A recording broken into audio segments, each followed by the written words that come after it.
Sudah 2 tahun suamiku meninggal, dan selama itu pula villa di puncak ini aku biarkan kosong dan terkunci rapat. Tapi, saat aku datang hari ini, bulu kuduku justru merinding melihat pekarangannya. Bunga mawar kesukaan suamiku tumbuh subur dan baru saja disiram. Saat aku nekat memeriksa rekaman CCTV tersembunyi, apa yang kulihat di layar monitor membuat jantungku berhenti berdetak.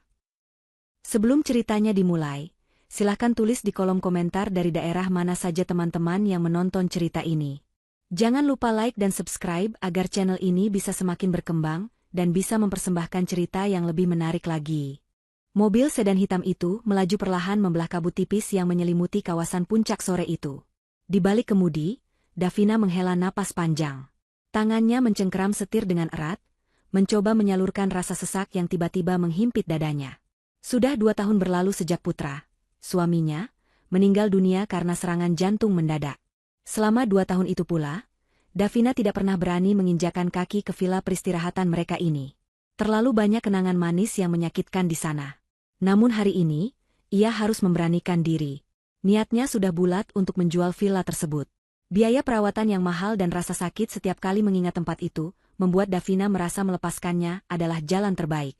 Davina membelokkan mobilnya masuk ke jalan kecil berbatu yang mengarah ke gerbang villa. Ia sudah membayangkan akan melihat pemandangan yang menyedihkan. Rumput ilalang yang tinggi, tembok yang mengelupas, daun-daun kering yang berserakan, dan suasana angker rumah kosong yang tidak terawat. Ia bahkan sudah menyiapkan mental untuk menghabiskan tabungannya guna menyewa jasa pembersihan total sebelum memasang iklan jual. Namun, saat gerbang kayu villa itu terlihat di kejauhan, kening Davina berkerut. Ia melambatkan laju mobilnya, matanya menyipit memastikan penglihatannya tidak salah. Pemandangan di depannya sungguh di luar dugaan. Tidak ada rumput liar yang meninggi. Tidak ada cat yang kusam. Pagar kayu villa itu terlihat mengkilap seperti baru saja dipelitur ulang.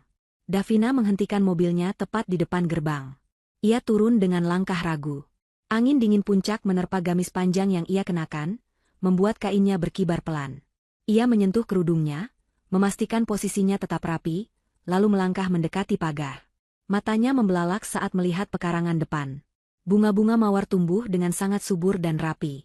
Bukan sembarang mawar, melainkan mawar jenis impor yang dulu sangat disukai oleh almarhum Putra. Davina ingat betul betapa sulitnya merawat bunga jenis itu. Butuh ketelatenan, pupuk khusus, dan penyiraman yang teratur.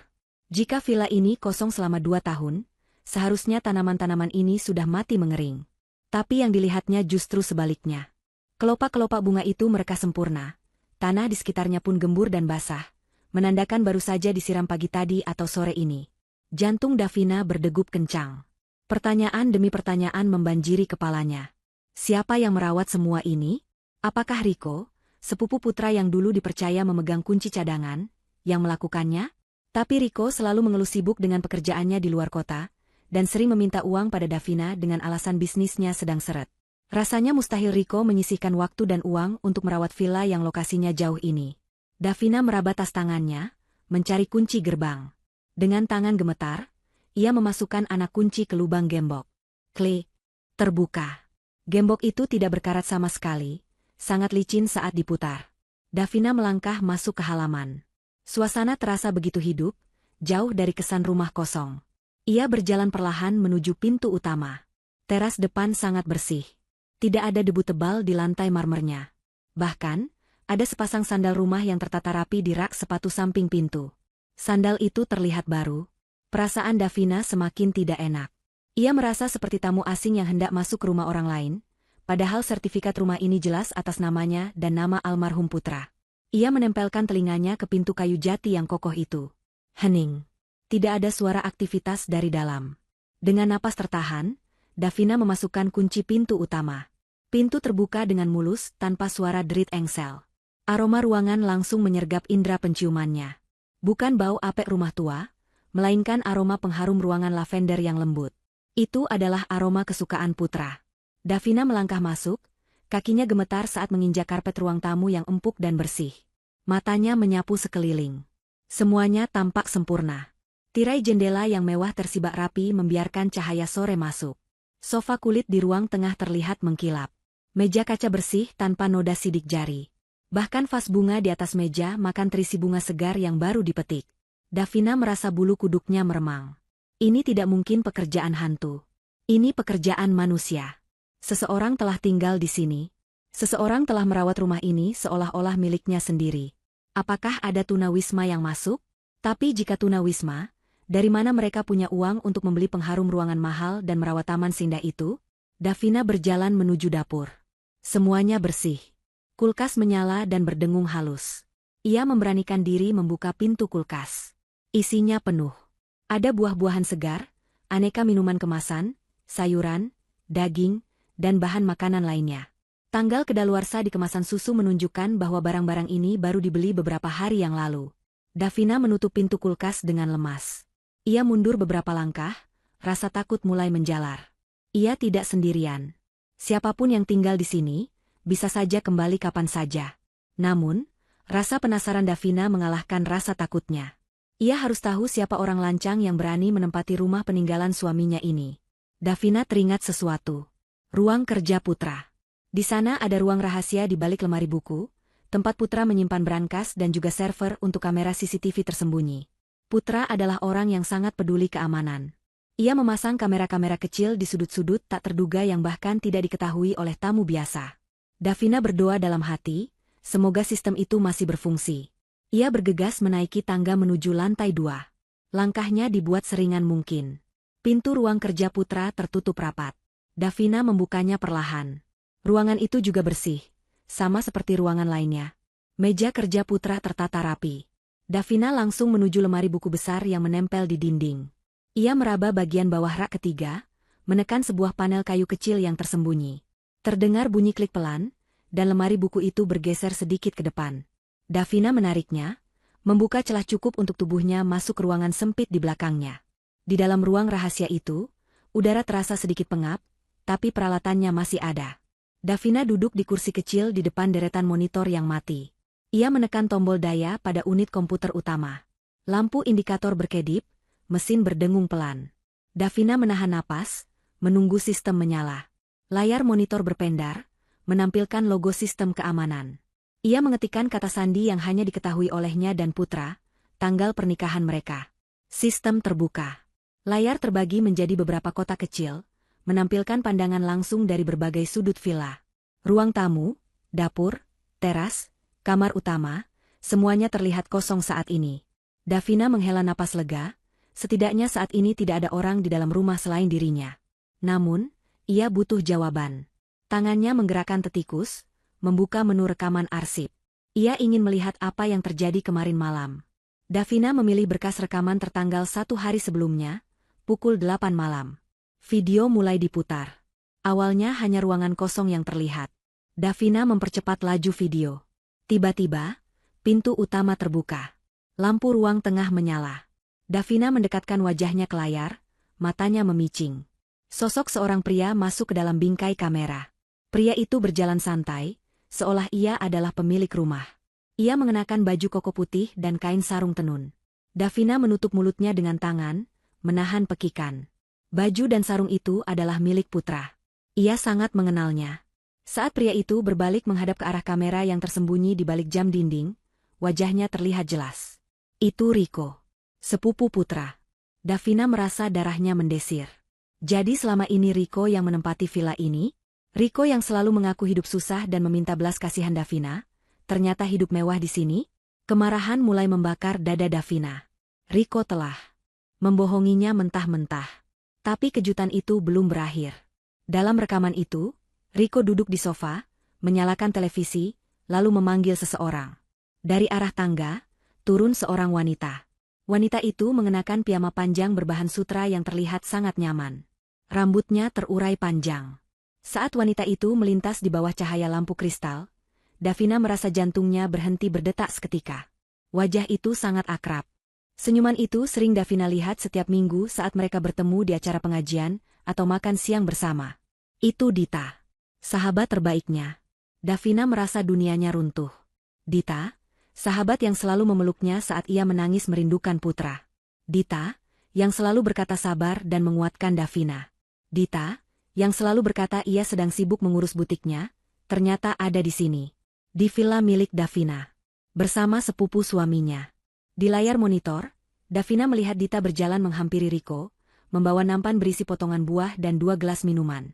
Dita duduk di sebelah Riko, sangat dekat, terlalu dekat untuk hubungan sekadar teman atau kerabat jauh. Riko merangkul bahu Dita dengan akrab, dan Dita menyandarkan kepalanya di dada Riko. Mereka tertawa, berbincang dengan santai, menikmati fasilitas villa yang seharusnya menjadi kenangan suci bagi Davina dan Putra. Air mata Davina menetes tanpa sadar. Bukan air mata kesedihan, melainkan air mata kemarahan yang luar biasa.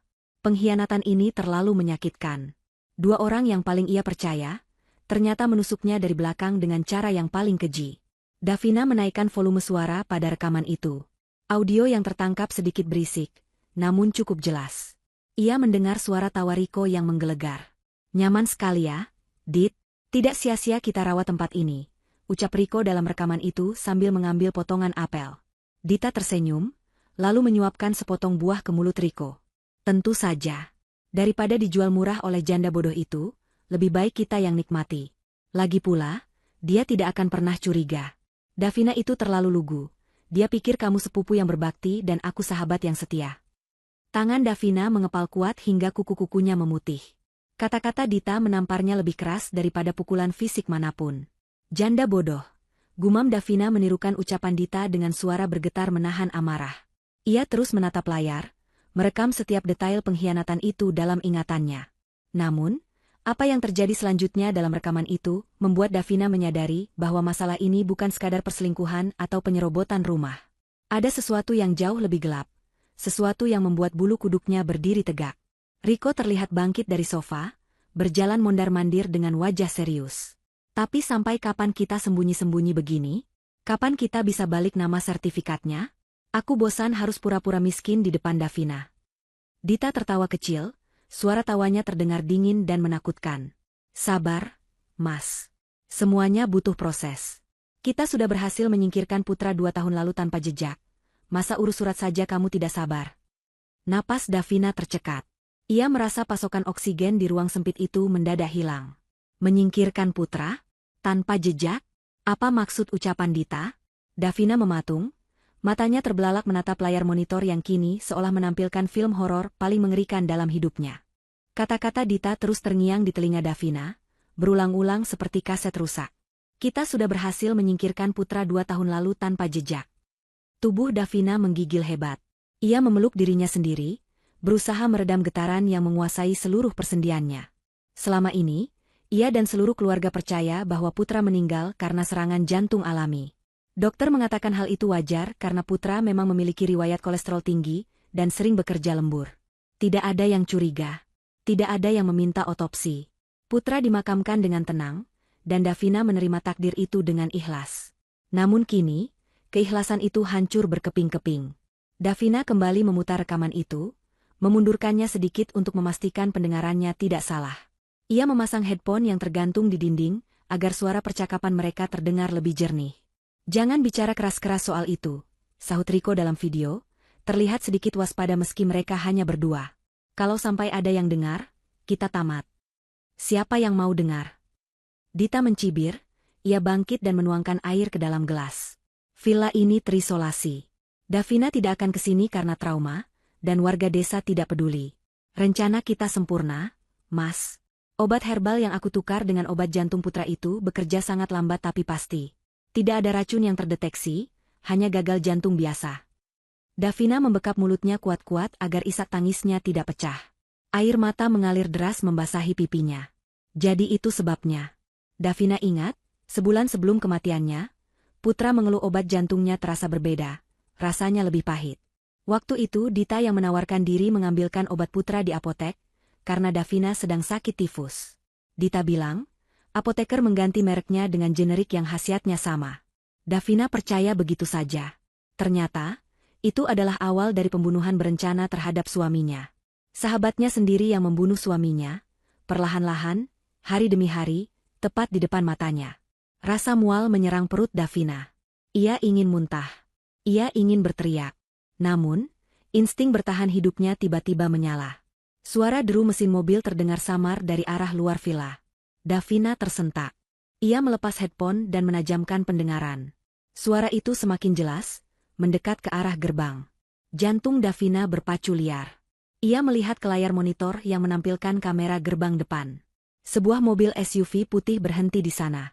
Rico turun dari mobil untuk membuka pagar. Mereka datang. Panik melanda Davina. Mobilnya terparkir di dalam halaman, tepat di depan teras. Rico pasti akan melihatnya. Davina merutuki kebodohannya. Kenapa ia tidak memarkir mobil di luar? Ia terjebak. Tidak mungkin ia keluar sekarang dan berpapasan dengan mereka. Rico adalah lelaki yang besar dan kuat. Dan jika mereka tahu Davina sudah mengetahui rahasia pembunuhan itu, nyawanya pasti tidak akan selamat. Davina melihat sekeliling ruang rahasia itu. Ruangan ini sempit. Hanya ada meja komputer dan rak arsip. Pintu masuknya tersembunyi di balik lemari buku di ruang kerja. Jika mereka tidak masuk ke ruang kerja, mungkin Davina aman. Tapi jika mereka masuk, di layar monitor, Davina melihat mobil Rico masuk dan parkir tepat di sebelah mobil sedan Davina. Rico dan Dita turun dari mobil dengan wajah tegang. "Mobil siapa ini?" tanya Rico. Suaranya tertangkap oleh mikrofon kamera teras. Ia mengelilingi mobil Davina, mengintip ke dalam. "Ini mobil Davina," seru Dita panik. Wajah cantiknya pucat pasi. "Kenapa dia ada di sini? Bukannya dia bilang mau ke rumah ibunya di Bandung?" "Sialan," umpat Rico. Ia merogoh saku celananya, mungkin mencari senjata atau sekadar ponselnya. "Cari dia. Dia pasti ada di dalam. Jangan sampai dia melihat kita di sini." Davina tahu ia tidak punya banyak waktu. Ia segera mematikan monitor agar cahaya layarnya tidak terlihat dari celah lemari. Ruangan itu kini gelap gulita, hanya diterangi sedikit cahaya yang merembes dari celah di balik lemari buku. Davina duduk mematung di sudut ruangan, berdoa dalam hati, memohon perlindungan Tuhan. Ia mendengar suara pintu utama didobrak kasar. Langkah kaki berat Rico dan suara hak sepatu Dita terdengar menggema di lantai bawah. "Davina! Davina!" teriak Rico. Suaranya terdengar marah. "Keluar kau!" Terdengar suara barang-barang dibanting. Mereka memeriksa dapur, kamar tamu, dan toilet di lantai bawah. "Dia tidak ada di bawah," teriak Dita. "Cek lantai atas. Cek ruang kerja Putra." Jantung Davina rasanya mau copot mendengar perintah itu. Langkah kaki mereka menaiki tangga dengan cepat. Semakin dekat. Semakin keras. Pintu ruang kerja dibuka dengan kasar hingga menghantam dinding. Davina menahan napasnya, menekankan tangannya ke dada, berusaha meredam detak jantungnya sendiri yang terdengar seperti genderang perang di telinganya yang sunyi. Kosong. Suara Rico terdengar sangat dekat, hanya terpisah oleh lemari buku. "Dia tidak ada di sini." "Coba cek balkon," perintah Dita. Davina mendengar langkah kaki menjauh menuju pintu balkon. Ini kesempatannya. Tapi ia tidak bisa keluar lewat pintu ruang kerja, karena ia harus melewati mereka. Ia teringat, ruang rahasia ini memiliki ventilasi udara kecil yang terhubung ke loteng, dan dari loteng ada jalan tikus menuju atap bagian belakang. Itu jalan yang sangat berisiko, tapi ia tidak punya pilihan lain. Namun, suara Dita kembali terdengar mendekat. "Tunggu, Rico. Lihat ini." Suara Dita terdengar curiga. Kursi kerja Putra posisinya berubah. "Tadi pagi sebelum kita pergi, aku merapikannya menghadap ke jendela. Sekarang menghadap ke meja." "Mungkin angin," sahut Rico tidak sabar. "Jendela tertutup rapat." "Bodoh. Ada orang yang duduk di sini tadi," desis Dita. "Dan lihat ada bekas jari di debu tipis di atas meja." Davina memejamkan mata. Ia lupa mengembalikan posisi kursi. Kecermatan Dita sungguh menakutkan. "Apa mungkin dia tahu soal ruang rahasia?" tanya Dita tiba-tiba. Darah Davina membeku. Jika Dita tahu atau bahkan hanya menebak tentang ruangan ini, tamatlah riwayatnya. "Ruang apa?" "Putra tidak pernah cerita," jawab Rico bingung. "Putra itu penuh rahasia. Bantu aku geser lemari buku ini. Perasaanku tidak enak," perintah Dita. Terdengar suara Rico mengeluh, lalu suara gesekan berat lemari kayu yang ditarik paksa. Davina terpojok. Ia melihat pegangan pintu rahasia mulai bergetar. Mereka mencoba membukanya dari luar. Untungnya, pintu itu terkunci otomatis dari dalam dan terbuat dari baja berlapis kayu, sehingga tidak mudah didobrak. Keras sekali. Seperti dipaku mati, gerutu Rico setelah mencoba menariknya. "Gunakan linggis atau palu. Ada di gudang bawah. Cepat ambil," perintah Dita dengan nada histeris. Rico berlari keluar ruangan menuruni tangga. Dita masih berdiri di depan lemari, napasnya terdengar memburu. Davina tahu ini adalah satu-satunya celah waktu yang ia miliki. Ia tidak bisa menunggu mereka kembali dengan linggis. Ia menatap ke atas, ke arah ventilasi udara. Dengan tenaga yang tersisa, Davina memanjat meja komputer, membuka penutup ventilasi dengan hati-hati, dan menarik tubuhnya ke atas.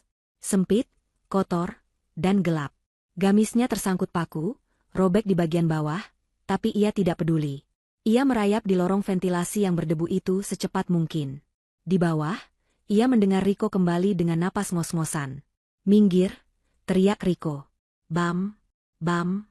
Suara hantaman linggis menghajar pintu ruang rahasia terdengar mengerikan. Davina terus merayap, air mata dan keringat bercampur di wajahnya. Ia mencapai ujung ventilasi yang mengarah ke atap jemuran di belakang villa. Ia menendang kisi-kisi ventilasi hingga lepas, lalu melompat turun ke lantai beton jemuran. Kakinya terasa nyeri saat mendarat, tapi ia langsung bangkit. Hujan mulai turun rintik-rintik, menyamarkan suara langkahnya. Davina tidak bisa mengambil mobilnya. Kunci mobil tertinggal di tasnya yang ada di dalam mobil. Ia harus lari. Ia menuruni tangga putar di belakang villa yang menuju ke kebun samping. Dengan mengendap-endap di antara semak-semak bunga mawar yang basah, Davina berhasil mencapai pagar samping yang lebih rendah. Ia memanjat dengan susah payah, mengabaikan duri mawar yang menggores telapak tangannya hingga berdarah.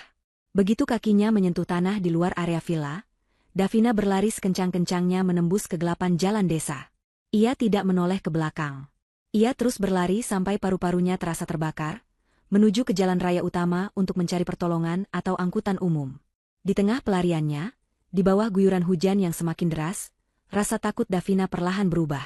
Rasa takut itu mengeras, membeku, dan bermetamorfosis menjadi dendam yang dingin. Mereka pikir Davina sudah lari ketakutan. Mereka pikir mereka menang. Tapi mereka salah. Davina memang kehilangan bukti rekaman fisik karena tidak sempat menyalinnya, tapi ia membawa sesuatu yang lebih berbahaya. Ingatan dan pengetahuan tentang kejahatan mereka. Sambil menyeka air hujan di wajahnya, Davina bersumpah demi nama almarhum suaminya. Ia tidak akan lapor polisi sekarang. Itu terlalu mudah bagi mereka. Penjara terlalu mewah untuk pembunuh seperti Dita dan Riko. Davina akan menghancurkan mereka perlahan-lahan. Ia akan membuat mereka merasakan ketakutan yang sama, rasa sakit yang sama, sebelum akhirnya menyeret mereka ke neraka dunia yang sesungguhnya. Permainan baru saja dimulai. Hujan deras malam itu seolah berlomba dengan air mata yang membasahi wajah Davina. Ia berlari tanpa arah di pinggir jalan raya puncak yang gelap dan licin. Kakinya terasa perih, napasnya memburu, namun rasa sakit fisik itu tidak sebanding dengan rasa sakit di hatinya. Setiap langkah kakinya menghentak aspal, bayangan wajah Dita dan Riko yang tertawa di atas penderitaannya terus berputar di kepala. Davina akhirnya menemukan sebuah warung kopi kecil yang masih buka di pinggir jalan. Dengan tubuh menggigil kedinginan, ia meminta bantuan pemilik warung untuk memanggilkan ojek pangkalan. Ia tidak berani memesan taksi daring karena takut terlacak oleh Riko melalui aplikasi di ponselnya yang mungkin sudah disadap atau dipantau. Davina meminta diantar ke sebuah penginapan melati yang letaknya tersembunyi, jauh dari jalan utama, tempat yang tidak mungkin didatangi oleh orang-orang sekelas Dita dan Riko. Sesampainya di kamar penginapan yang sempit dan berbau lembab itu, Davina merosot duduk di lantai. Ia menatap pantulan dirinya di cermin lemari tua. Kerudungnya berantakan, gamisnya kotor penuh lumpur, dan wajahnya pucat pasi. Namun, di balik mata yang sembab itu, ada nyala api baru yang tidak pernah padam. Davina bersumpah ia tidak akan menjadi korban yang diam saja. Malam itu, ia tidak bisa tidur sedetik pun. Otaknya bekerja keras menyusun kepingan-kepingan memori masa lalu. Ia teringat kembali hari-hari menjelang kematian Pak Putra. Suaminya sering mengeluh dada berdebar dan keringat dingin setelah meminum obat. Saat itu, Davina ingin membawa Pak Putra ke dokter. Tapi Dita selalu mencegahnya dengan alasan Pak Putra hanya butuh istirahat dan obat herbal mahal yang ia bawakan lebih ampuh daripada obat kimia. Keesokan paginya, Davina memulai langkah pertamanya. Ia tidak langsung pulang ke Jakarta. Ia pergi ke pasar terdekat, membeli pakaian sederhana yang murah agar tidak mencolok, dan membeli sebuah ponsel bekas serta nomor baru. Ponsel lamanya ia matikan total dan ia simpan di dasar tas. Davina harus menjadi hantu bagi mereka. Setelah merasa cukup aman, ia menyewa mobil rental murah dari warga sekitar dan melaju menuju kota tempat apotek langganan almarhum suaminya berada. Ia ingat betul ucapan Dita dalam rekaman CCTV itu tentang menukar obat. Davina harus membuktikannya. Jika benar ada manipulasi obat, pasti ada jejaknya di apotek tersebut, entah itu catatan pembelian atau kesaksian pegawai. Apotek itu masih sama seperti 2 tahun lalu, terletak di ruko tua di pinggir kota. Davina melangkah masuk dengan jantung berdebar. Aroma obat-obatan yang khas langsung menyergapnya, membawa kembali kenangan saat ia sering menebus resep untuk Pak Putra. Di balik meja kasir, seorang pria muda berkacamata sedang sibuk menata botol vitamin. Davina mengenalinya. Itu Tony, asisten apoteker yang dulu sering melayani Pak Putra, karena Pak Putra selalu memberinya tip lumayan. Davina mendekat, berusaha bersikap tenang meski tangannya dingin dan berkeringat. Tony mendongak dan sedikit terkejut melihat Davina. Ia mengenali Davina meski penampilan wanita itu kini terlihat lebih kurus dan matanya menyeratkan kelelahan yang mendalam. Tony menyapa dengan ramah dan menanyakan kabar Davina. Davina menjawab seadanya, lalu perlahan mengarahkan pembicaraan ke topik utama. Ia berkata bahwa ia sedang merapikan berkas-berkas kesehatan almarhum suaminya untuk keperluan asuransi dan menemukan ada beberapa resep yang hilang catatannya. Davina meminta tolong pada Tony untuk mengecek riwayat pengambilan obat Pak Putra di bulan terakhir sebelum beliau meninggal. Tony tampak ragu sejenak karena itu melanggar privasi. Namun melihat wajah memohon Davina dan mengingat kebaikan almarhum Pak Putra, ia akhirnya luluh. Tony mulai mengetik di komputernya, mencari data arsip 2 tahun lalu. Hening yang panjang terjadi saat Tony menatap layar monitor. Davina meremas ujung kerudungnya, menahan napas. Tiba-tiba kening Tony berkerut dalam. Ia bergumam pelan, mengatakan ada sesuatu yang aneh. Davina mendesak, bertanya apa yang salah. Tony memutar layar monitor agar Davina bisa melihatnya. Ia menjelaskan bahwa pada bulan terakhir itu, resep obat jantung rutin dari dokter spesialis Pak Putra memang masuk ke sistem, namun statusnya tidak pernah ditebus. Obat itu dibatalkan pengambilannya. Sebagai gantinya, ada transaksi pembelian obat herbal impor dosis tinggi dan suplemen pemacu energi dalam jumlah banyak. Davina terperangah. Ia bertanya siapa yang melakukan transaksi itu. Tony mencoba mengingat-ingat. Ia bilang waktu itu yang datang bukan Pak Putra, melainkan seorang wanita yang mengaku sebagai kerabat. Wanita itu bilang Pak Putra ingin mencoba pengobatan alternatif dan dokter sudah setuju. Padahal obat herbal yang dibeli itu memiliki efek samping meningkatkan detak jantung secara drastis. Sangat berbahaya bagi penderita penyakit jantung koroner seperti Pak Putra. Tony mengaku sempat memperingatkan wanita itu, tapi wanita itu bersikeras dan bahkan menunjukkan surat kuasa yang ditandatangani oleh istri Pak Putra, yaitu Ibu Davina sendiri. Darah Davina mendidih. Ia tidak pernah menandatangani surat kuasa apapun untuk pembelian obat herbal itu. Ia meminta Tony menunjukkan bukti arsip fisik surat kuasa tersebut jika masih ada. Tony pergi ke gudang belakang cukup lama. Menit demi menit yang berlalu terasa seperti jam bagi Davina. Akhirnya Tony kembali dengan sebuah map berdebu. Ia mengeluarkan selembar kertas lusuh. Davina menyambar kertas itu dengan tangan gemetar. Di sana tertera tanda tangan atas nama Davina, namun tarikan garisnya kaku dan jelas sekali itu palsu. Dan yang lebih membuat Davina yakin adalah tanggal yang tertera di sana. Pada tanggal itu, Davina sedang dirawat di rumah sakit karena tifus, sehingga mustahil ia bisa menandatangani surat itu. Davina bertanya pada Tony apakah ia ingat ciri-ciri wanita yang mengambil obat itu. Tony memejamkan mata, mencoba menggali ingatan lamanya. Ia berkata wanita itu cantik, rambutnya panjang, bicaranya sangat manis dan meyakinkan, serta wangi parfumnya sangat menyengat. Tony juga ingat wanita itu memakai gelang emas dengan liontin berbentuk huruf D. Deskripsi itu sudah lebih dari cukup. Itu adalah Dita. Gelang liontin huruf D itu adalah hadiah ulang tahun dari Davina untuk Dita 3 tahun lalu. Bukti ini sudah sangat telak. Dita bukan hanya meracuni pikiran Davina, tapi secara harfiah meracuni tubuh Pak Putra dengan menukar obat penyelamat hidupnya dengan racun yang mematikan. Davina meminta salinan semua bukti transaksi dan fotokopi surat kuasa palsu itu. Tony memberikannya dengan tatapan prihatin, seolah ia baru menyadari bahwa ia tanpa sengaja telah menjadi bagian dari tragedi kematian Pak Putra. Davina berterima kasih pada Tony dan berpesan agar Tony merahasiakan kedatangannya ini dari siapapun, terutama jika ada orang lain yang bertanya tentang resep Pak Putra. Setelah mengantongi bukti-bukti itu, Davina keluar dari apotek. Matahari siang yang terik tidak mampu menghangatkan tubuhnya yang terasa beku oleh kenyataan pahit. Di dalam mobil, Davina menatap lembaran kertas di tangannya. Ini adalah senjata pertamanya. Sebuah bukti pembunuhan berencana yang dilakukan dengan sangat rapi. Namun, Davina tahu ia belum bisa ke polisi sekarang. Rico dan Dita punya uang dan koneksi. Mereka bisa saja menyuap hukum atau menghilangkan bukti asli jika Davina bergerak gegabah. Davina harus menghancurkan mereka dari dalam, membuat mereka saling curiga, hingga mereka sendiri yang membongkar kejahatan mereka. Setelah mendapatkan bukti dari apotek, Davina memutuskan untuk memainkan peran terbaik dalam hidupnya. Ia tidak akan lari, ia akan menghadapi mereka. Davina mengaktifkan kembali ponsel lamanya. Seketika itu juga, ratusan notifikasi pesan dan panggilan tak terjawab dari Dita dan Riko membanjiri layar ponselnya.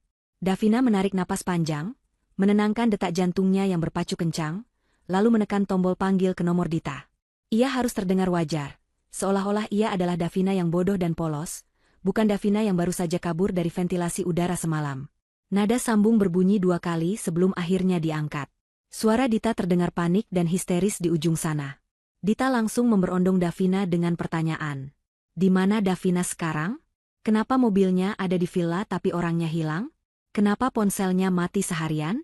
Akting Dita sungguh luar biasa, terdengar sangat khawatir layaknya seorang sahabat sejati. Davina memejamkan mata, membayangkan wajah licik Dita, lalu mulai berbicara dengan nada suara yang lemah dan bergetar, seolah-olah ia sedang sakit. Davina mengarang cerita bahwa kemarin sore, ia memang sampai di villa. Namun, begitu ia turun dari mobil dan hendak membuka pintu, ia merasakan pusing yang luar biasa dan sesak napas. Ia mengaku melihat bayangan hitam besar di teras rumah, yang menyerupai sosok almarhum Pak Putra dengan wajah marah. Davina berkata ia sangat ketakutan dan panik, sehingga ia lari meninggalkan mobil begitu saja dan menumpang truk sayur yang lewat untuk turun ke jalan raya. Lalu langsung pulang ke Jakarta menaiki bus umum karena terlalu syok untuk menyetir. Ia beralasan mematikan ponsel karena ingin menenangkan diri dan baru berani menyalakannya sekarang. Di ujung telepon, hening sejenak. Davina tahu Dita sedang mencerna cerita itu, menimbang-nimbang apakah masuk akal atau tidak. Namun, Davina tahu kelemahan Dita.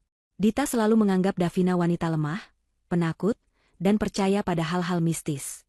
Cerita tentang melihat hantu Pak Putra pasti akan masuk akal bagi Dita, apalagi mengingat Dita sendiri punya rasa bersalah tersembunyi. Benar saja, suara Dita berubah menjadi lebih tenang, bahkan terdengar nada lega yang tertahan. Dita berkata syukurlah kalau Davina selamat. Dita lalu bercerita dengan bohong bahwa ia dan Riko kebetulan lewat daerah puncak untuk urusan bisnis dan melihat mobil Davina terparkir di villa kosong. Makanya mereka masuk untuk mengecek. Davina menahan rasa mual mendengar kebohongan itu. Ia berpura-pura berterima kasih pada Dita karena sudah peduli. Davina bahkan meminta tolong pada Dita dan Riko untuk membawakan mobilnya kembali ke Jakarta, karena ia masih terlalu takut untuk kembali ke villa itu. Dita dengan semangat menyanggupi. Ia berkata akan segera mengurus mobil itu dan mengantarkannya ke rumah Davina. Pembicaraan ditutup dengan Dita yang berjanji akan menemani Davina menenangkan diri nanti malam. Davina mematikan telepon dan melemparnya ke jok mobil. Ia tertawa getir. Mereka termakan umpannya. Sekarang, mereka merasa aman. Mereka pikir rahasia mereka masih terjaga. Dan rasa aman itulah yang akan menjadi kehancuran mereka. Malam harinya, Davina sudah kembali ke rumahnya di Jakarta. Ia membersihkan diri, memakai pakaian rumah yang rapi, dan menunggu kedatangan musuh-musuhnya. Sekitar pukul 8 malam, Dita dan Riko datang membawa mobil Davina. Mereka masuk rumah dengan wajah penuh keprihatinan palsu. Riko, yang kemarin Davina lihat di CCTV tertawa puas sambil merokok, kini berakting sebagai sepupu yang protektif. Ia menceramahi Davina agar tidak pergi sendirian ke tempat sepi seperti villa itu. Dita duduk di samping Davina, memegang tangannya, dan memijat bahunya pelan. Sentuhan tangan Dita terasa seperti bara api di kulit Davina. Namun Davina memaksakan diri untuk tersenyum lemah dan mengucapkan terima kasih. Saat Dita ke dapur untuk membuatkan teh, Davina melancarkan serangan pertamanya. Ia sengaja meletakkan sebuah amplop coklat di atas meja tamu, tepat di depan Riko duduk. Amplop itu kosong, tapi di luarnya Davina menuliskan satu kalimat dengan spidol merah, saksi mata 12 Agustus. Tanggal 12 Agustus adalah tanggal kematian Pak Putra. Riko yang melihat tulisan itu langsung menegang. Matanya membelalak menatap amplop itu, lalu menatap Davina dengan curiga. Davina pura-pura tidak sadar, ia sibuk mencari tisu di tasnya. Apa ini, Davina? Tanya Riko, suaranya terdengar tercekat. Tangannya menunjuk amplop itu. Davina menoleh dengan wajah polos. Oh, itu? Entahlah, tadi pagi ada di kotak pos depan rumah. Belum sempat aku buka. Mungkin surat tagihan atau apa. Kenapa, Mas Riko? Riko buru-buru menyembunyikan kegugupannya. Tidak apa-apa. Cuma tulisannya aneh. Saat Dita kembali membawa teh, Riko memberi kode mata pada Dita ke arah amplop itu. Wajah Dita pun berubah pucat seketika. Suasana ruang tamu yang tadinya hangat penuh sandiwara, kini berubah menjadi tegang dan dingin. Davina menikmati setiap detiknya. Ia melihat keringat dingin mulai muncul di pelipis Riko. Setelah mereka pulang, Davina tahu mereka tidak akan bisa tidur nyenyak. Dan benar saja, Davina tidak berhenti di situ. Ia menggunakan nomor ponsel baru yang ia beli di pasar untuk mengirim pesan singkat ke nomor Riko. Pesan itu berbunyi, "Obat herbal itu rasanya pahit, kan? Aku melihat kalian di apotek hari itu." Davina mematikan ponsel itu segera setelah pesan terkirim. Ia membayangkan kepanikan yang terjadi di antara mereka saat ini. Di dalam mobil perjalanan pulang, Riko membanting setir ke pinggir jalan. Ia menunjukkan pesan itu pada Dita. Wajah Riko merah padam karena marah dan takut. "Siapa yang mengirim ini? Siapa yang tahu?" teriak Riko. Dita merebut ponsel itu. Matanya bergerak liar membaca pesan singkat tersebut. Tidak mungkin ada yang tahu. Tony, si asisten apoteker itu, sudah aku beri uang tutup mulut waktu itu. Jangan-jangan dia berkhianat? Atau jangan-jangan Davina tahu? Tuduh Riko panik. Tidak mungkin Davina. Kamu lihat sendiri tadi dia seperti orang bodoh yang ketakutan melihat hantu. Bantah Dita keras, meski suaranya terdengar ragu. Ini pasti orang lain. Seseorang memeras kita. Pertengkaran hebat terjadi di dalam mobil mewah itu. Mereka saling menyalahkan. Riko menuduh Dita ceroboh saat membeli obat, dan Dita menuduh Riko terlalu paranoid. Aliansi jahat mereka mulai retak. Ketakutan adalah senjata yang paling ampuh untuk memecah belah kesetiaan. Di rumahnya yang sunyi, Davina duduk di kursi kerja almarhum suaminya. Ia menatap foto pernikahan mereka yang tergantung di dinding. "Tenang saja, Mas," bisik Davina pelan. "Mereka baru saja mencicipi hidangan pembuka. Hidangan utamanya belum aku sajikan." Davina mulai menyusun rencana berikutnya, rencana yang akan membuat Riko dan Dita merasa diteror oleh bayang-bayang dosa mereka sendiri, hingga mereka berharap lebih baik mati daripada hidup dalam ketakutan. Ketakutan adalah hantu yang paling nyata. Sejak menerima pesan ancaman dari nomor tidak dikenal itu, kehidupan Riko dan Dita berubah menjadi mimpi buruk yang tak berujung. Mereka tidak lagi bisa tidur nyenyak. Setiap dering telepon membuat mereka terlonjak kaget. Riko menjadi paranoid, terus-menerus mengintip dari balik tirai jendela apartemennya, curiga bahwa ada orang yang mengawasi. Sementara Dita, di balik wajah tenangnya yang mulai retak, sibuk memikirkan cara untuk menyelamatkan dirinya sendiri. Mereka berdua sampai pada kesimpulan yang sama, yaitu mereka butuh uang tunai dalam jumlah besar secepat mungkin. Uang itu rencananya akan digunakan untuk menyuap si pemeras misterius, atau jika keadaan memburuk, sebagai bekal untuk kabur ke luar negeri. Satu-satunya sumber harta yang belum mereka keruk adalah simpanan emas batangan milik Pak Putra yang diakini Riko tersembunyi di balik dinding villa di puncak. Malam itu juga, mereka memutuskan kembali ke villa. Riko memacu mobilnya membelah jalanan tol menuju puncak dengan kecepatan tinggi. Di kursi penumpang, Dita duduk gelisah sambil memilin ujung blus sutra yang dikenakannya. Tidak ada percakapan hangat seperti biasanya. Udara di dalam mobil terasa berat dan mencekam. Sesampainya di villa, suasana terasa jauh lebih dingin dari sebelumnya. Kabut tebal turun menyelimuti pekarangan, membuat bunga-bunga mawar yang indah itu terlihat samar dan menyeramkan seperti tangan-tangan yang menggapai dari dalam tanah. Riko membuka pintu utama dengan kasar, menyalakan semua lampu yang ada di rumah itu. Ia tidak ingin ada satu sudut pun yang gelap. Tanpa mereka sadari, Davina sudah berada di sana lebih dulu. Ia tahu pola pikir mereka. Keserakahan akan selalu menuntun mereka kembali ke tempat harta itu berada. Davina memarkir mobil sewaannya jauh di area hutan pinus, lalu menyelinap masuk melalui pintu belakang yang kuncinya hanya ia dan Pak Putra yang tahu. Kini, Davina bersembunyi di dalam ruang kontrol rahasia di balik lemari buku, tempat yang sama saat ia melihat pengkhianatan mereka pertama kali. Namun kali ini, Davina tidak hanya diam menonton. Ia memegang kendali atas sistem rumah pintar, Smart Home, yang baru dipasang Pak Putra beberapa bulan sebelum meninggal. Sebuah sistem yang Riko dan Dita tidak pernah tahu cara mengoperasikannya dengan benar. Riko dan Dita mulai membongkar ruang tengah. Riko membawa palu besar, mengetuk-ngetuk dinding di dekat perapian, mencari bunyi yang berbeda yang menandakan adanya rongga penyimpanan. Suara ketukan palu itu menggema di seluruh rumah yang sunyi. Dita membantu dengan memegang senter, wajahnya tampak lelah dan tertekan. Saat mereka sedang sibuk berdebat tentang posisi brankas, Davina memulai aksinya. Melalui panel kontrol di ruang rahasia, ia mematikan aliran listrik ke ruang tengah secara tiba-tiba. Gelap gulita. Dita menjerit kaget. Riko mengumpat keras, menyalakan senter ponselnya dengan tangan gemetar. "Hanya mati lampu biasa, jangan histeris," bentak Riko, meski suaranya sendiri terdengar panik. "Nyalakan gensetnya, Mas. Aku tidak suka gelap," rengek Dita. Belum sempat Riko bergerak, terdengar suara musik klasik mengalun pelan dari arah kamar tidur utama di lantai atas. Itu adalah lagu favorit Pak Putra, lagu yang selalu diputar almarhum saat sedang bersantai sore hari. Musik itu terdengar lirih namun sangat jelas di tengah keheningan malam. Wajah Riko dan Dita memucat seketika. Mereka saling pandang dengan mata terbelalak. Siapa yang menyalakan musik itu? Bisik Dita, tubuhnya merapat ke arah Riko. Mungkin korsleting listrik yang memicu radio otomatis. Jawab Riko, mencoba mencari logika meski kakinya terasa berat untuk melangkah. Ayo kita cek. Dengan langkah ragu, mereka menaiki tangga menuju lantai 2. Semakin dekat ke kamar utama, aroma yang sangat familiar mulai tercium. Aroma kayu cendana bercampur mint. Itu adalah wangi parfum khas Pak Putra. Wangi itu begitu kuat, seolah-olah Pak Putra baru saja lewat di koridor itu beberapa detik yang lalu. Dita menutup hidungnya, matanya mulai berkaca-kaca karena ketakutan. Mas, wangi ini wangi Putra. Diam, Dita. Itu hanya sisa pengharum ruangan lama yang bocor. Sanggah Riko, tapi keringat dingin mulai mengucur deras di dahinya. Riko menendang pintu kamar utama hingga terbuka. Kosong. Tidak ada siapapun di sana.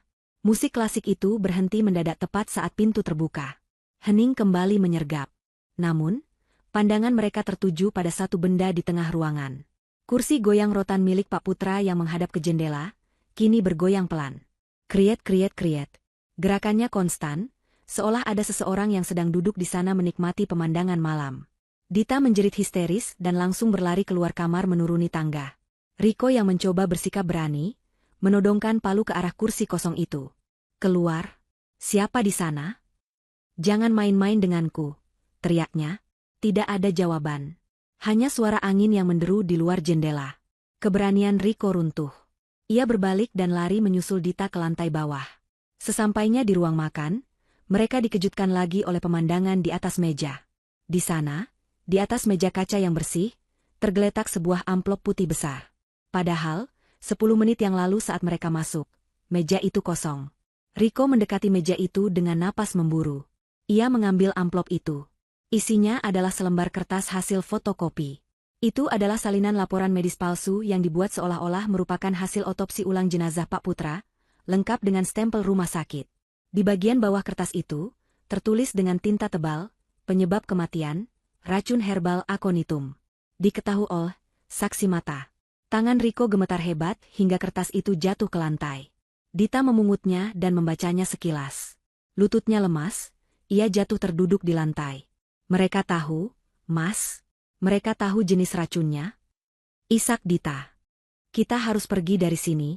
Arwah Putra ada di sini, dia mau membalas dendam. Bukan arwah. Ini orang. Riko mencengkeram bahu Dita kasar, mengguncangnya agar sadar.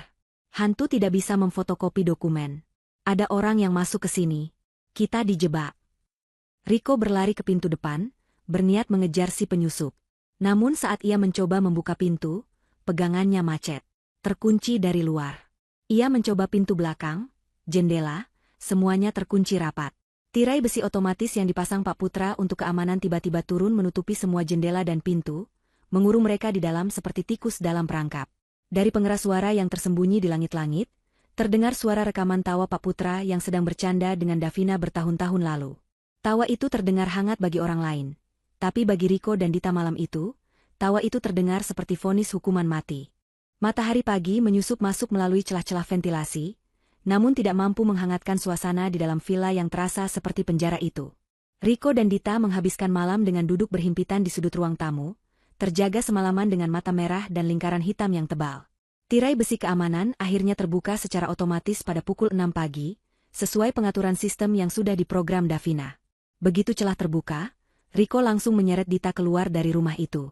Mereka tidak peduli lagi dengan emas batangan atau harta karun di balik dinding. Yang mereka inginkan hanyalah pergi sejauh mungkin dari villa terkutuk itu. Namun, ketakutan yang mencekam semalam telah mengubah dinamika hubungan mereka. Rasa saling percaya yang selama ini menjadi fondasi kejahatan mereka kini hancur total.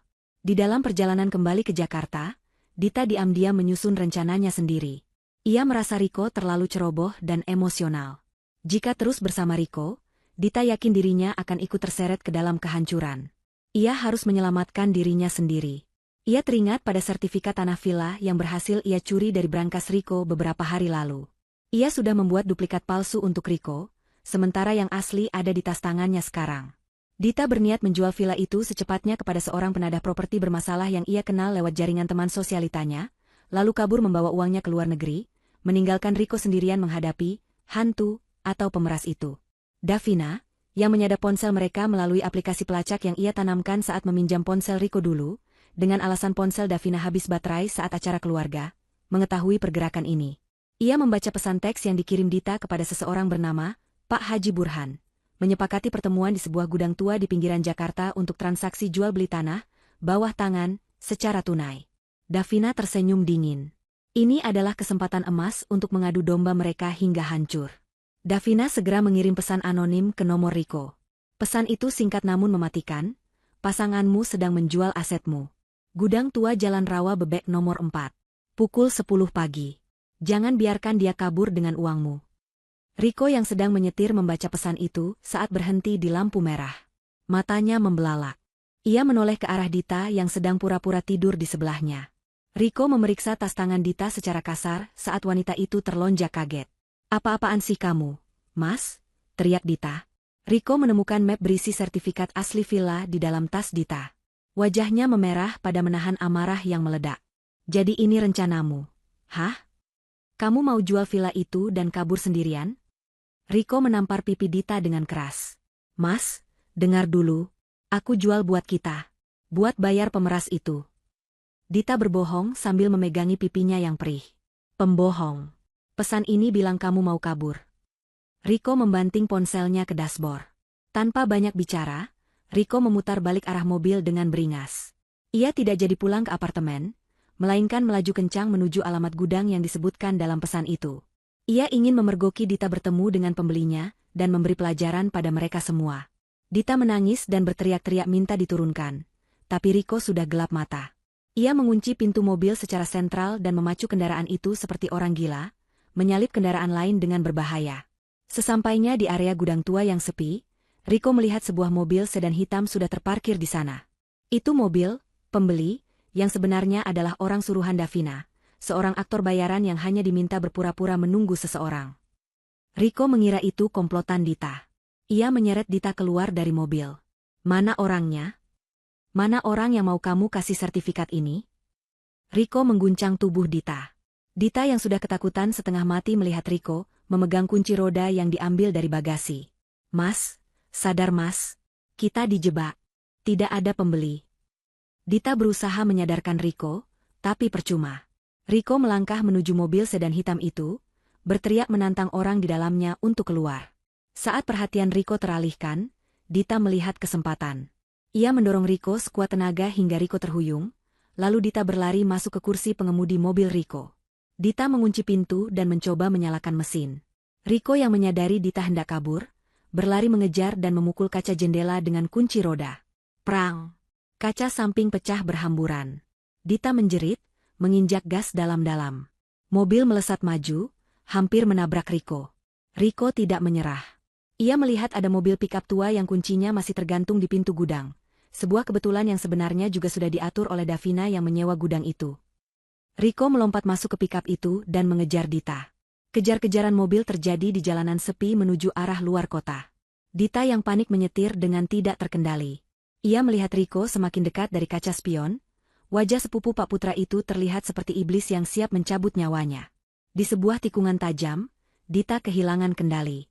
Mobil mewah itu selip, menabrak pembatas jalan, dan berputar beberapa kali sebelum akhirnya berhenti dengan posisi miring menghantam pohon besar. Asap mengepul dari kap mesin. Riko menghentikan pick-up-nya tepat di belakang mobil Dita.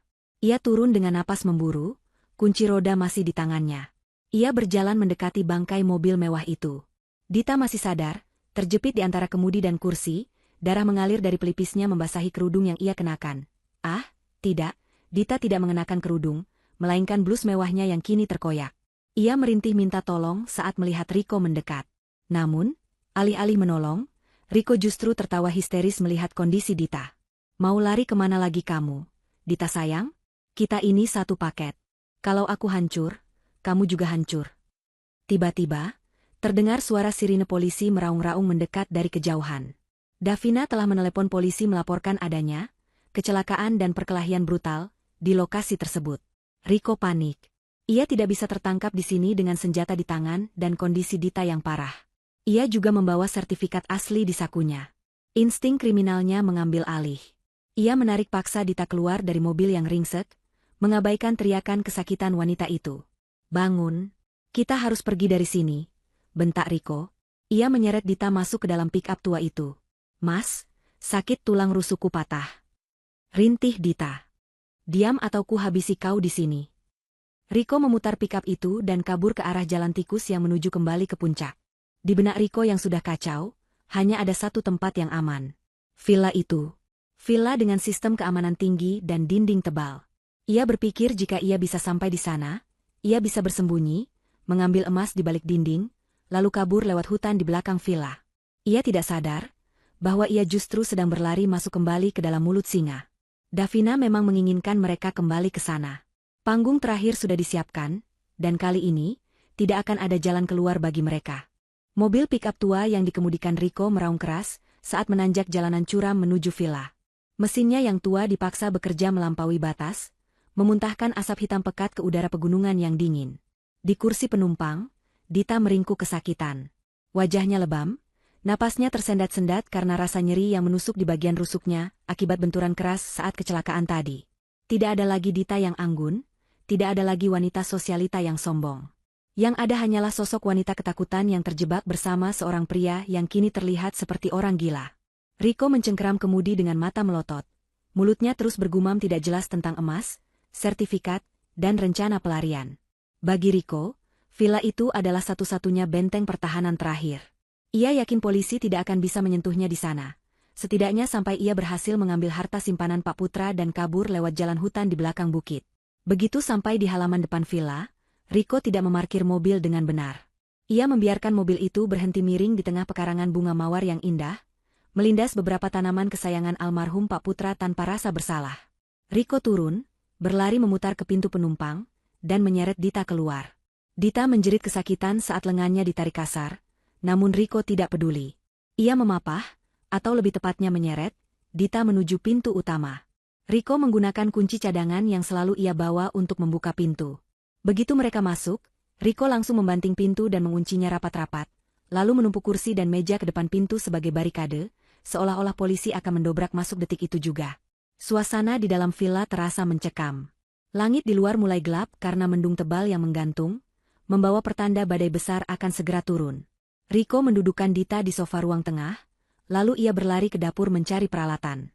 Ia kembali membawa sebuah palu besar dan linggis. Matanya menatap dinding di samping perapian dengan tatapan liar. Dinding itu dilapisi wallpaper bermotif klasik yang elegan. Namun bagi Riko, itu hanyalah penghalang antara dirinya dan kebebasan finansial. Riko yakin, berdasarkan cerita-cerita lama Pak Putra saat masih hidup, bahwa di balik dinding itulah brankas rahasia tertanam. Pak Putra pernah bercanda bahwa ia menyimpan dana darurat dalam bentuk emas batangan di dinding yang paling kokoh di rumah itu. Tanpa membuang waktu, Riko mulai menghantamkan palu ke dinding. Bam, bam. Suara hantaman itu menggema ke seluruh ruangan, memecah kesunyian villa. Debu semen dan serpihan batu bata mulai berhamburan mengotori lantai marmer yang bersih. Dita terbatuk-batuk karena debu, ia mencoba memohon pada Riko untuk berhenti. Dita merasa ada yang tidak beres dengan rumah ini. Perasaannya mengatakan bahwa mereka sedang diawasi. Namun Riko sudah tuli terhadap akal sehat. Ia terus memukul, merobek wallpaper, menghancurkan plesteran semen, hingga akhirnya denting logam terdengar. Tang! Mata Riko berbinar.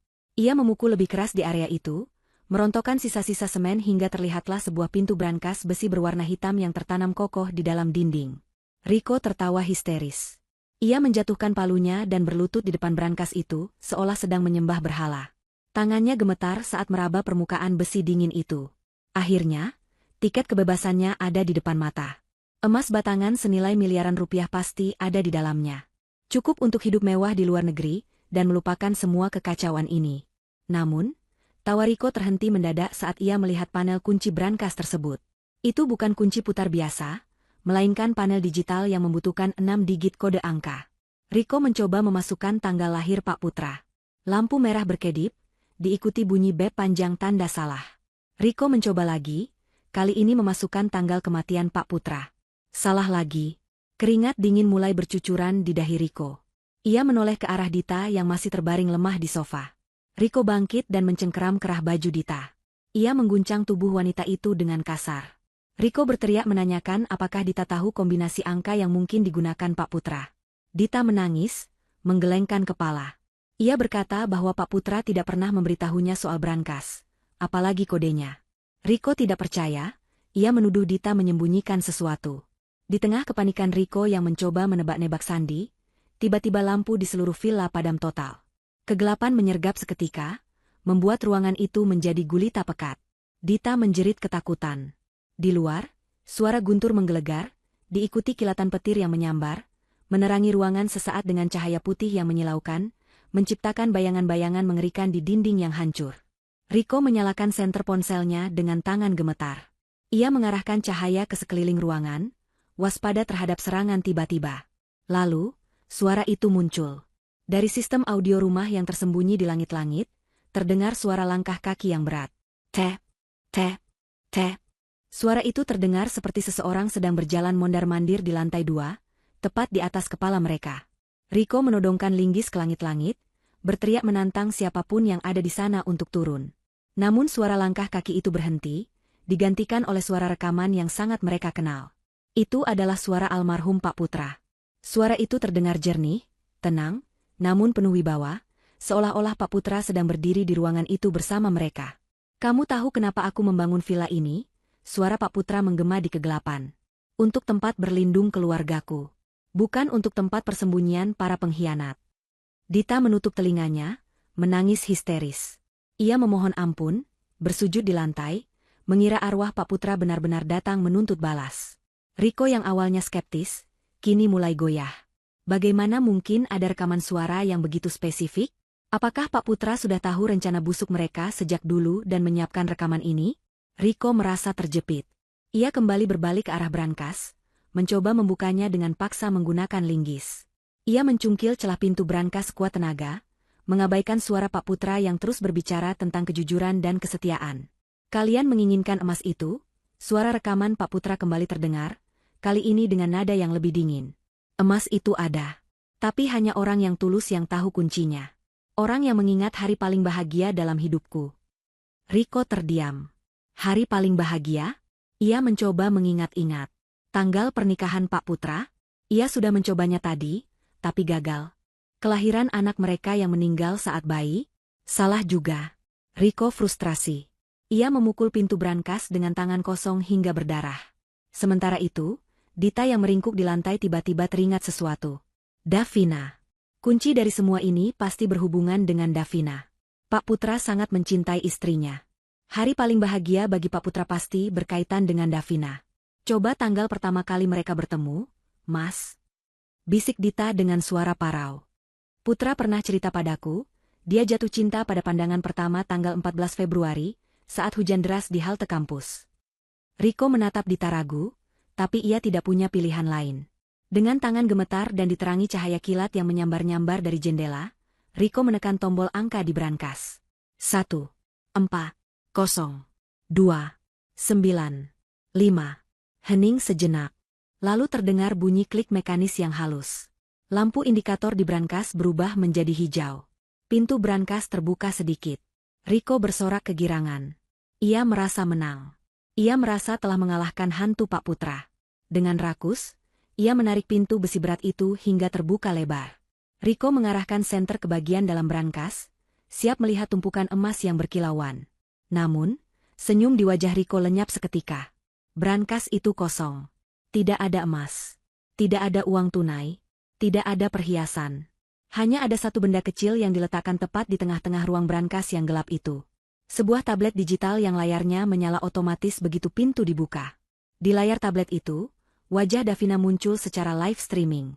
Davina sedang duduk di kursi yang nyaman, menatap lurus ke arah kamera dengan tatapan dingin yang menusuk jiwa. "Selamat, Riko.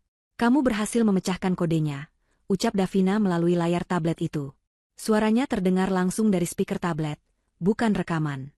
"Tapi sayang sekali, harta yang kamu cari sudah aku pindahkan ke Bank Syariah 2 hari setelah kematian Mas Putra. Kamu terlambat 2 tahun. Riko meraung marah. Ia membanting tablet itu ke lantai hingga pecah berkeping-keping. "Keluar kau, Davina," Aku tahu kau ada di sini. Jangan sembunyi seperti pengecut, teriak Riko menggila. Ia menyadari bahwa selama ini ia tidak sedang melawan hantu, melainkan melawan Davina yang ternyata jauh lebih cerdik daripada yang ia bayangkan. Riko mengambil kembali linggisnya. Ia berlari menuju tangga, yakin bahwa Davina bersembunyi di lantai atas, di ruang kontrol tempat rekaman itu berasal. Dita mencoba menahan kaki Riko, melarangnya pergi karena takut ditinggal sendirian dalam gelap, tapi Riko menendang tangan Dita hingga terlepas. Aku akan membunuhnya, geram Riko dengan mata merah menyala. Kalau aku tidak bisa memiliki harta ini, tidak ada yang boleh memilikinya. Riko menaiki tangga 2 demi 2, napasnya memburu seperti banteng yang terluka. Ia siap menghancurkan apapun yang menghalanginya. Namun, saat ia sampai di bordes tangga, lampu sorot yang sangat terang tiba-tiba menyala dari arah atas, menyorot tepat ke wajah Riko hingga ia silau dan harus menutup matanya. Langkah Riko terhenti. Di puncak tangga, berdiri sesosok bayangan hitam yang tegap, memegang kendali atas seluruh situasi malam itu. Cahaya lampu sorot itu perlahan meredup, menyisakan penerangan remang-remang yang dramatis. Riko menurunkan tangannya yang menutupi wajah, berusaha memfokuskan pandangan. Di ujung tangga lantai 2, Davina berdiri dengan tenang. Ia tidak terlihat takut sedikit pun. Penampilannya sangat berbeda dengan Davina yang biasa Riko kenal. Tidak ada lagi gamis longgar berwarna pastel yang lembut. Malam ini, Davina mengenakan pakaian serba hitam yang praktis, kerudungnya dililit rapi di leher, dan tatapan matanya tajam setajam mata elang. Di tangannya, ia memegang sebuah pengendali jarak jauh untuk sistem rumah pintar. "Turunkan senjatamu, Riko," ucap Davina dengan suara datar namun penuh perintah. Riko justru tertawa meremehkan. Ia merasa di atas angin secara fisik. Davina hanyalah seorang wanita lemah di matanya, sementara ia memegang linggis besi yang mematikan. "Kau pikir kau siapa menyuruhku? Kau sendirian di sini, Davina. Tidak ada polisi, tidak ada satpam. Kau baru saja membuat kesalahan terbesar dalam hidupmu dengan menampakkan diri." Riko kembali melangkah naik, linggis diangkat tinggi-tinggi siap untuk dihantamkan. Namun, Davina tidak bergeming. Ia hanya menekan satu tombol di pengendali jarak jauhnya. Tiba-tiba, dari sisi kiri dan kanan dinding tangga, menyembur gas asap pemadam api otomatis. Asap putih tebal itu langsung menyelimuti Riko, membuatnya batuk-batuk hebat dan kehilangan orientasi. Riko terhuyung mundur, matanya perih bukan main. Ia mengayunkan linggisnya membabi buta ke udara kosong, tapi tidak mengenai apapun. "Mas Putra memasang sistem keamanan ini untuk melindungi kami dari perampok." Suara Davina terdengar bergema dari speaker di dinding, karena ia menggunakan mikrofon agar suaranya terdengar jelas di tengah kekacauan itu. Tapi dia tidak pernah menyangka, perampoknya justru adalah saudaranya sendiri. Di bawah, Dita yang mendengar keributan itu mencoba menyeret tubuhnya ke arah pintu keluar. Ia ingin kabur. Ia tidak peduli lagi pada Riko. Namun, pintu utama masih terhalang barikade meja kursi yang dibuat Riko sendiri. Dita menangis putus asa, menyadari bahwa mereka benar-benar terjebak dalam perangkap tikus yang mereka buat sendiri. Asap di tangga perlahan menipis, karena kipas penyedot udara otomatis menyala. Riko masih berdiri di tengah tangga, wajahnya merah, matanya berair, tapi kemarahannya belum surut.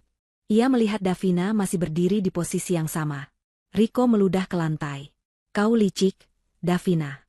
Kau menjebak kami. Kau memalsukan tanda tangan itu, kan? Kau yang mengirim pesan itu." "Aku hanya memancing," jawab Davina tenang. "Kalian sendiri yang memakan umpannya karena keserakahan kalian. Kalian membunuh suamiku. Kalian meracuninya perlahan-lahan. Apa kalian pikir Tuhan tidur? Persetan dengan Tuhan." Riko berteriak, suaranya menggelegar memenuhi ruangan.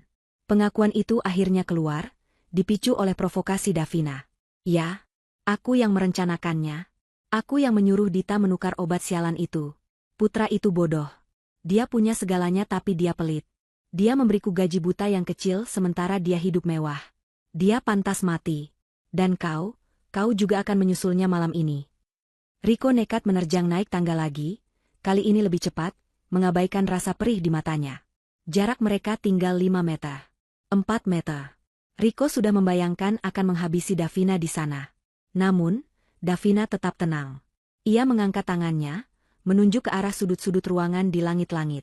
"Lihat ke atas, Riko," kata Davina. Riko refleks mendongak. Di sela-sela lampu gantung, di sudut-sudut plafon, lampu indikator merah kecil berkedip-kedip dari beberapa kamera CCTV. Kamera itu tidak hanya merekam, lanjut Davina, bibirnya menyunggingkan senyum tipis yang mematikan. Sistem ini terhubung langsung ke internet. Sejak lampu menyala tadi, aku sudah mengaktifkan siaran langsung ke akun media sosial Yayasan Keluarga Besar kita, ke grup pengacara kantor Mas Putra, dan tautannya otomatis terkirim ke nomor darurat kepolisian daerah. Langkah Riko terhenti membeku. Linggis di tangannya terasa sangat berat. Apa? Suaranya tercekat. Semua orang baru saja mendengar teriakanmu. Riko, jelas Davina dengan nada puas. Ribuan orang sedang menonton sekarang. Mereka mendengar pengakuanmu bahwa kau membunuh Mas Putra. Mereka melihat wajahmu, senjata di tanganmu, dan kegilaanmu. Kau baru saja mengakui kejahatanmu di depan hakim, jaksa, dan seluruh dunia. Wajah Riko berubah pucat pasi, seputih mayat. Ia menoleh ke arah kamera terdekat dengan tatapan horor. Realitas menghantamnya dengan keras. Ini bukan lagi soal pertarungan fisik 1 lawan 1. Ini adalah eksekusi sosial dan hukum yang sempurna.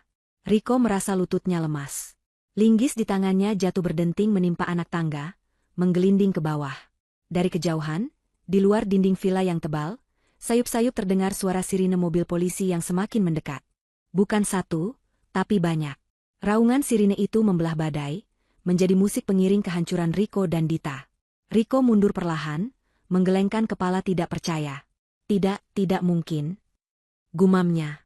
Ia berbalik, berlari menuruni tangga, melompati tubuh Dita yang masih terkapar, dan berusaha membongkar barikade di pintu depan. Minggir, aku harus pergi. Riko melempar kursi-kursi itu dengan panik. Ia berhasil membuka kunci pintu, menarik gagangnya dengan kasar. Pintu terbuka. Angin kencang dan air hujan langsung menyembur masuk. Namun, Riko tidak bisa melangkah keluar. Di halaman villa, puluhan lampu sorot dari mobil polisi sudah menantinya. Cahaya biru dan merah berputar-putar menyilaukan mata. Beberapa polisi bersenjata lengkap sudah berdiri dalam posisi siaga di balik pintu mobil mereka, mengarahkan senjata ke arah Riko. Angkat tangan. Jatuhkan senjata. Anda sudah terkepung. Suara peringatan dari megafon polisi terdengar tegas. Riko terpaku di ambang pintu. Di belakangnya, Dita menangis meraung-raung, menyadari nasib mereka sudah tamat. Di lantai atas, Davina berjalan perlahan menuruni tangga. Ia tidak lari, tidak sembunyi. Ia berjalan melewati Dita yang sedang meratap, melewati Riko yang mematung di pintu, dan melangkah keluar ke teras. Polisi tidak menahan Davina. Mereka tahu dialah pelapornya. Davina berdiri di bawah naungan atap teras, membiarkan angin malam menerpa wajahnya. Ia melihat Riko diringkus oleh petugas, diborgol tangannya ke belakang, dan dipaksa tiarap di tanah berlumpur, tanah yang sama di mana bunga-bunga mawar kesayangan Pak Putra tumbuh. Wajah Riko penuh lumpur, sama kotornya dengan hatinya. Kemudian Dita digotong keluar oleh tim medis kepolisian, wajahnya penuh air mata dan penyesalan saat melihat Davina. Davina menatap Dita yang ditandu melewati dirinya. Dita mencoba menggapai tangan Davina, bibirnya bergerak mengucapkan kata, "Maaf," tanpa suara. Davina tidak menepis, tapi juga tidak menyambut tangan itu. Ia hanya menatap sahabat pengkhianat itu dengan pandangan kosong. "Simpan maafmu untuk pengadilan akhirat, Dita," bisik Davina pelan, namun cukup jelas untuk didengar. "Di dunia ini, kalian harus bayar tunai semua hutang nyawa itu." Malam itu, villa di puncak yang biasanya sunyi menjadi saksi bisu runtuhnya keserakahan manusia. Davina melihat mobil-mobil polisi membawa pergi 2 orang yang pernah sangat dekat dalam hidupnya. Ia tidak merasa bahagia, tapi ia merasa lega. Beban berat yang menghimpit dadanya selama 2 tahun akhirnya terangkat. Keadilan telah ditegakkan, bukan dengan kekerasan, tapi dengan kecerdasan dan kesabaran seorang istri yang terluka. Di tengah badai yang mulai reda, Davina tahu bahwa esok pagi, matahari akan terbit lebih cerah dari biasanya. Berita penangkapan di villa puncak itu menyebar lebih cepat daripada api yang membakar hutan kering. Berkat siaran langsung yang diaktifkan Davina, drama penangkapan Riko dan Dita tidak hanya menjadi konsumsi pihak berwajib, tetapi juga menjadi tontonan publik secara real-time. Ribuan orang yang menyaksikan detik-detik Riko berteriak mengakui pembunuhan itu, segera membagikan rekaman tersebut ke berbagai platform media sosial. Dalam hitungan jam, nama Riko dan Dita menjadi topik paling hangat di seluruh negeri, lengkap dengan hujatan dan kutukan dari warganet yang geram melihat kekejaman mereka terhadap kerabat sendiri. Di kantor kepolisian daerah, suasana tak kalah riuh. Halaman parkir dipenuhi mobil wartawan yang berebut, ingin mendapatkan gambar 2 tersangka pembunuhan sensasional itu. Namun, di dalam ruang interogasi yang dingin dan berdinding kedap suara, suasana justru terasa sangat mencekam. Riko duduk di kursi besi dengan tangan terborgol ke meja. Wajahnya yang dulu sombong kini layu, matanya merah dan bengkak, sisa lumpur masih menempel di pakaiannya. Di ruangan terpisah, Dita sedang diperiksa oleh penyidik wanita. Berbeda dengan Riko yang masih mencoba memasang wajah keras, Dita sudah hancur total. Ia menangis tanpa henti, meracau tentang rasa sakit di tulang rusuknya dan ketakutan akan penjara. Penyidik senior, AKP Danu, masuk ruangan Riko membawa sebuah tablet. Ia meletakkan tablet itu di atas meja, memutar ulang rekaman pengakuan Riko di tangga villa. Riko memalingkan wajahnya, tidak sanggup melihat kebodohannya sendiri. AKP Danu dengan tenang menjelaskan bahwa bukti video itu, ditambah dengan kesaksian Tony dari apotek yang sudah dijemput polisi malam itu juga, serta temuan sisa racun herbal di apartemen Dita, sudah cukup untuk menjerat mereka dengan pasal pembunuhan berencana. Hukuman maksimalnya adalah mati atau penjara seumur hidup. Mendengar kata, hukuman mati, pertahanan mental Riko runtuh seketika. Sifat asli Riko yang pengecut akhirnya muncul. Ia mulai bernyanyi. Ia menimpakan semua kesalahan kepada Dita. Riko bersikeras bahwa ide pembunuhan itu murni berasal dari Dita. Ia mengaku hanya dimanipulasi oleh kecantikan dan bujuk rayu Dita. Riko bercerita bahwa Dita yang mencari jenis racun yang sulit dideteksi, Dita yang memalsukan surat kuasa, dan Dita yang mendesak untuk segera menguasai aset-aset Pak Putra. Riko berusaha meyakinkan penyidik bahwa dirinya hanyalah korban keadaan yang ikut terseret karena cinta buta. Ia bahkan memohon-mohon agar diizinkan bertemu Davina untuk meminta maaf, berharap sepupu iparnya itu masih punya sisa belas kasihan. Sementara itu, di ruang sebelah, Dita yang diperdengarkan rekaman suara Riko yang sedang menyalahkannya, meledak dalam kemarahan histeris. Merasa dikhianati oleh kekasih gelapnya, Dita membalas dengan membongkar semua peran Riko tanpa sisa. Dita mengungkapkan bahwa Rikolah yang memiliki motif finansial paling kuat, karena terlilit utang judi online yang sangat besar. Dita mengaku Riko pernah mengancam akan menyakitinya jika ia tidak membantu melancarkan rencana menyingkirkan Pak Putra. Dita juga memberikan lokasi penyimpanan dokumen-dokumen palsu lainnya yang disembunyikan Riko, termasuk rencana mereka untuk memalsukan surat kematian Davina di masa depan, agar bisa menguasai seluruh harta warisan tanpa sisa. Kedua penjahat itu kini saling mangsa. Aliansi jahat yang mereka bangun di atas darah Pak Putra hancur lebur, digantikan oleh kebencian dan keinginan untuk saling menjatuhkan demi mendapatkan keringanan hukuman. Polisi mencatat semuanya dengan rapi. Semakin mereka saling tuduh, semakin lengkap kepingan puzzle kejahatan ini. Davina, yang duduk di ruang tunggu ditemani pengacara keluarga, mendengarkan laporan singkat dari AKP Danu dengan wajah datar. Tidak ada rasa senang melihat kehancuran mereka, hanya rasa lega yang mendalam bahwa kebenaran akhirnya terungkap. Keesokan harinya, media massa memampang wajah Riko dan Dita di halaman depan dengan judul besar yang memalukan. Reputasi sosial mereka hancur berkeping-keping. Keluarga besar Riko yang selama ini membela dan memanjakannya, kini berbalik membuangnya. Mereka malu mengakui Riko sebagai anggota keluarga. Bisnis butik Dita langsung bangkrut karena diboikot oleh pelanggan, dan semua asetnya disita sebagai barang bukti hasil pencucian uang. Mereka benar-benar kehilangan segalanya. Kebebasan, harta, nama baik, dan masa depan. Davina menyempatkan diri untuk melihat mereka satu kali terakhir, sebelum dipindahkan ke rutan pusat. Ia berdiri di balik kaca satu arah ruang tahanan sementara. Ia melihat Riko duduk meringkuk di sudut sel, tampak menyedihkan dan kotor, jauh dari sosok pria angkuh yang dulu duduk di kursi Pak Putra. Davina menempelkan telapak tangannya ke kaca dingin itu. Ia teringat senyum tulus suaminya yang dikhianati oleh sepupu sendiri.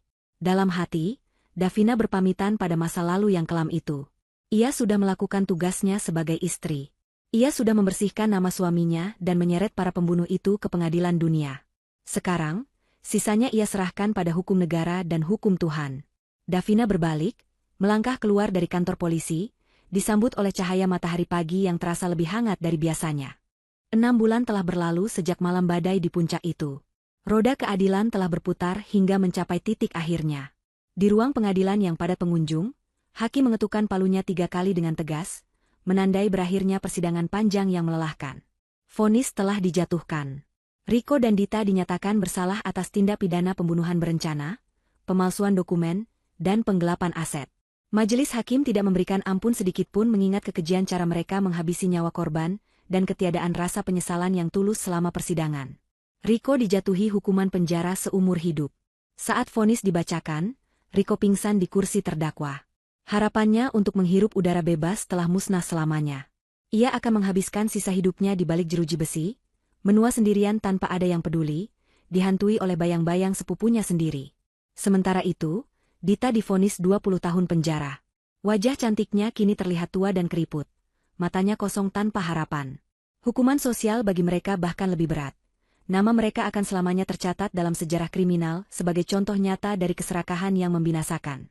Karma telah membayar lunas setiap tetes air mata Davina, dan setiap rasa sakit yang dirasakan Pak Putra. Selesai urusan pengadilan, Davina kembali ke villa di puncak. Namun, villa itu kini tampak berbeda. Davina telah melakukan renovasi besar-besaran. Ia membuang semua perabot yang pernah disentuh oleh Riko dan Dita. Sofa kulit tempat Riko duduk, kasur, bahkan dinding tempat brankas itu pernah tertanam. Semuanya dirombak. Davina ingin menghapus jejak energi negatif mereka dari tempat itu. Namun, satu hal yang tidak ia ubah adalah taman bunga mawar di halaman depan. Bunga-bunga itu tetap tumbuh subur, mekar dengan warna merah dan putih yang mempesona, seolah merayakan kemenangan kebaikan atas kejahatan. Sesuai dengan amanat lisan Pak Putra yang pernah diucapkan semasa hidup, Davina tidak menjual villa itu. Ia mengubah fungsinya. Kini, plang kayu artistik tergantung di gerbang depan bertuliskan, Rumah Singgah Putra Harapan. Davina mendedikasikan villa tersebut sebagai rumah asuh bagi anak-anak yatim piatu berprestasi yang membutuhkan tempat tinggal dan pendidikan. Suara tawa anak-anak ini mengisi ruangan-ruangan yang dulunya sunyi dan mencekam. Ruang tengah tempat Riko dulu merokok dengan angkuh, kini menjadi ruang belajar bersama di mana anak-anak membaca buku dan mengejar mimpi mereka. Sore itu, Davina duduk di bangku taman, memandangi anak-anak asuhnya yang sedang bermain kejar-kejaran di antara barisan bunga mawar. Angin sejuk pegunungan meniup lembut ujung kerudungnya. Seorang gadis kecil menghampiri Davina, memberikan setangkai mawar putih yang baru dipetiknya. Davina tersenyum, menerima bunga itu, dan mengelus kepala anak itu dengan sayang. Ia merasakan kedamaian yang luar biasa di hatinya. Rasa dendam, marah, dan sedih yang dulu membakar jiwanya kini telah padam, berganti dengan rasa syukur dan ketenangan. Davina menatap ke langit yang mulai jingga. Ia merasa seolah-olah Pak Putra sedang tersenyum padanya dari atas sana. Ia tahu suaminya pasti bangga. Harta yang dulu menjadi rebutan dan sumber malapetaka, kini telah menjadi sumber berkah bagi banyak orang. Riko dan Dita mungkin mengira harta adalah segalanya. Tapi mereka lupa bahwa warisan terbesar seseorang adalah kebaikan yang ditinggalkan. Semuanya sudah selesai, Mas, bisik Davina pelan pada angin yang berhembus. Kamu bisa istirahat dengan tenang sekarang. Rumah ini sudah kembali bersih, sebersih hatimu dulu. Davina bangkit dari duduknya saat adzan maghrib, mulai berkumandang dari masjid desa di kejauhan. Ia berjalan masuk ke dalam rumah yang kini penuh dengan cahaya dan kehidupan. Tidak ada lagi hantu masa lalu, tidak ada lagi ketakutan. Davina telah menutup lembaran kelam hidupnya dan membuka lembaran baru yang penuh dengan harapan. Ia belajar bahwa kejahatan mungkin bisa menang sesaat karena Klickin bisa menang sesaat karena Klickin bisa menang sesaat karena Klickin bisa menang sesaat karena Klickin bisa menang sesaat karena Klickin bisa menang sesaat